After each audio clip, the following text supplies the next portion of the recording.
जय मानदाता, जय ठाकर, जय कोળી समाज। આ આપણે જે બી કહેતી જ અત્યારે વાત બધી થાય છે।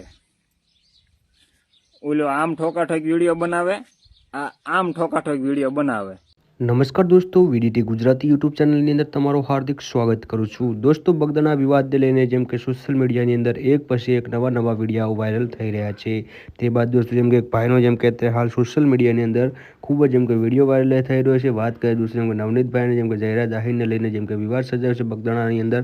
તો જેમ કે આ ભાઈ દોસ્તો એના વિશે દોસ્તો એમ કે શું કહેવા માગે છે એ પણ હું તમને આખો વિડીયો તમને હું બતાવવાની કોશિશ કરીશ। તો દોસ્તો એ પહેલાં વિડીયોને એક લાઇક કરો, શેર કરો અને વીડીટી ગુજરાતી યુટ્યુબ ચેનલને દોસ્તો એમ કે સબસ્ક્રાઇબ કરવાનું ના ભૂલા। તો ચાલો તમને આખો વિડીયો બતાવવાની કોશિશ કરીશ કે દોસ્તો એમ કે તે ભાઈ જેમ કે બગદાણા વિવાદ વિશે દોસ્તો એમ કે શું કહેવા માગે છે। તો ચાલો તમને આખો વિડીયો બતાવો દોસ્તો। એ પહેલાં તમે જલ્દીથી વિડીયોને લાઇક શેર કરવાનું ભૂલતા નહીં। તો ચાલો તમે આ વિડીયો તમે જોઈ લો। जय मानदाता, जय ठाकर, जय कोળી समाज। આ આપણે જે બી કહેતી જ અત્યારે વાત બધી થાય છે। ઓલો આમ ઠોકાઠોક વિડીયો બનાવે, આ આમ ઠોકાઠોક વિડીયો બનાવે અને અત્યારે નકરું એ જ હાલે છે। હવે મેન વસ્તુ મેન સમાચાર તો કોઈ જોતું નથી ને કોઈ સંભાળતું નથી ને કોઈ પૂછતું નથી। અત્યારે એક ધારું તું કેટલેક આવીશ, તું માપમાં રહેજે, હામાં હામી આ જ હાલે છે અને છેલ્લે કાંઈ વસ્તુ નહીં થાય અને કદાચ બહુ વધારે પડતું બોલ્યા હશું, કદાચ બેન દીકરી વિશે બોલ્યા હશું તો હરી ફરીને હું માફીનો વિડીયો માગી દે, વાત થઈ ગઈ પૂરી। ઓલાને એમને એમ થાય જો માફી મગાવી, એકા બીજીને એમ થાય જો મેં માફી મગાવી। શું કામ આ બધું? આનો અત્યારે તમે આનું રિઝલ્ટ શું આવશે? મૂળ તો શેરે 0 જ તે ને। કોળી સમાજ આહિરનો વિડીયો બનાવતો ભલે, આહિર સમાજ કોળીનો વિડીયો બનાવતો પણ એ વિડીયોથી એકય સમાજને લાભ શું? કાંઈ નહીં ને। કદાચ હાલો ગમે સમાજના એકાદા માફી માંગી તો કદાચ હાલો એ તો સ્વાભાવિક છે કે બેન દીકરી વિશે બોલે, સમાજ વિશે બોલે માફી માંગવી પડે, અહીંયાથી પૂરું ને। તો શું કામ એ આ કરવાની જરૂરત શું છે બે સમાજને?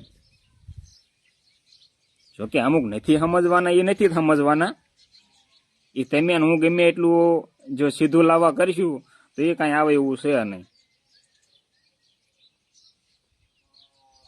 હવે હા, મોટા મોટા જેની પાસે પદ પાવર છે એકવાર ભાષણ આપીને સાના માના બેહી ગયા છે તો તમારે ને હું મારે શું ઉછળવાની જરૂર છે?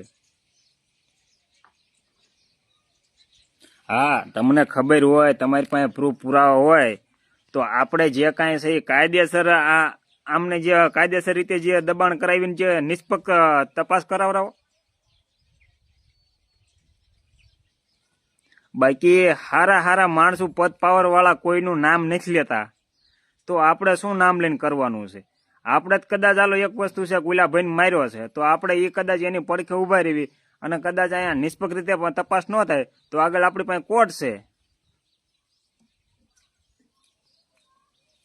કોર્ટમાં કાયદાકીય રીતે લડત આપો। એટલે અમુક આ જે પર્સનલ લઈ લ્યો હોવો એ એકની બીજી થાય છે એટલે એ વસ્તુ ન કરાય।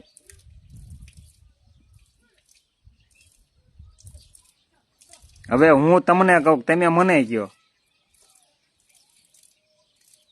આનું કઈ રિઝલ્ટ તો નથી આવવાનું ને કે હું આમ કરી નાખીશ કે તેમ કરી નાખીશ અને બીજા જે આ શાંતિથી એકા બીજી ભેગા કામ કરી ખાય છે, રળી ખાય છે ને, અને જે હકીકત આ વાસ્તવિકતા છે, જો જે ભેગા બેહીને ભેગા કામ કરે છે ને એ જો કે ભેગા બેહે જ છે ને ભેગા કામય કરે છે, એમને કોઈ આનથી મતલબ જ નથી। એમને ખબર છે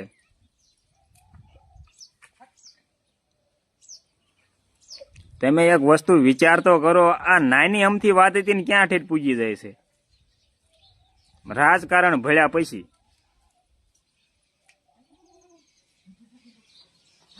જે શરૂઆતમાં 3 દી બધું બોલતા હતા એમને તો અત્યારે કયો કે તપાસ કેટલેક પૂગીને આ નથી થયું, તમે આમાં થોડુંક કયો આમને। હકીકત આપણે એ કરવાની જરૂર છે.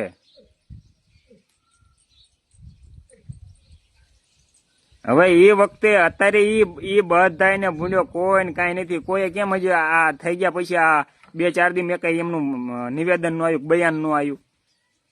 શરૂઆતમાં 3 દિવસ બધું હાલ્યું, આમ થાય છે ને તેમ થાય છે ને ઢીકડું થાય છે ને લોકડું થાય છે. અને અમુક પાછું ભાઈનો ફોન ને બેનનો ફોન ને,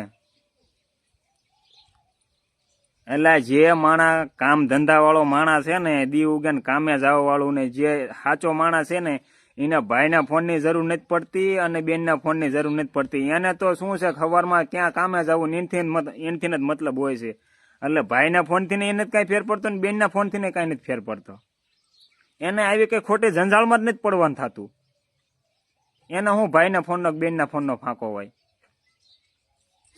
તમે ને હું હાવ ખાલી ખોટા ઉછળી રહ્યા છે. બાકી છેલ્લે એ બધા છે ને એ એક સર્કલના બેઠકના માણસ છે.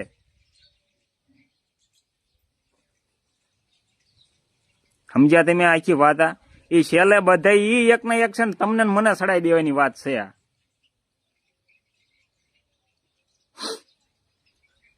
તો આ બધું આય જવું ને ત્યાં જવું ને, તો આયના જ બધું થાય એવું હતું. બધા પાસે પદ પાવર છે.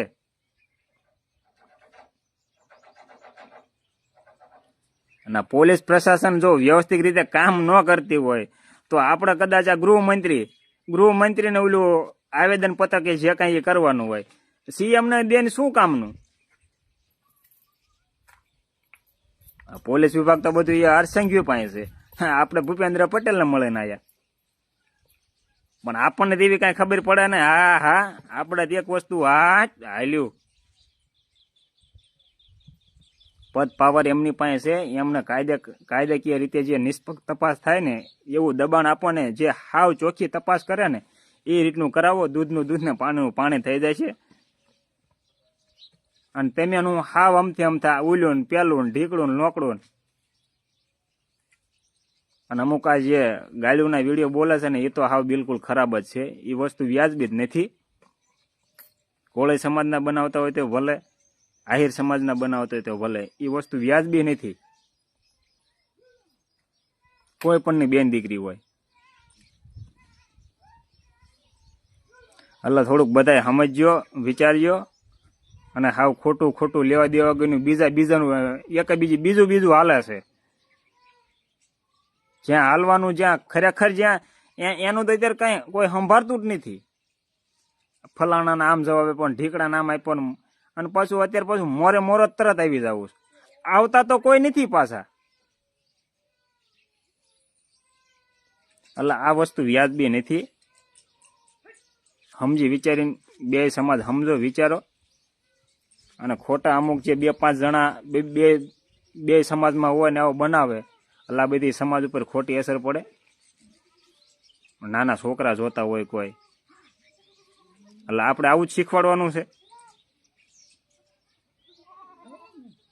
નાના છોકરા જોતા હોય, કોઈ દીકરી જોઈતી હોય, કોઈ બેનું જોઈતી હોય, એટલે આપણે આપણું આવું જ શીખવાડવાનું છે. અને આપણા સંસ્કાર બતાડી દેવાના છે.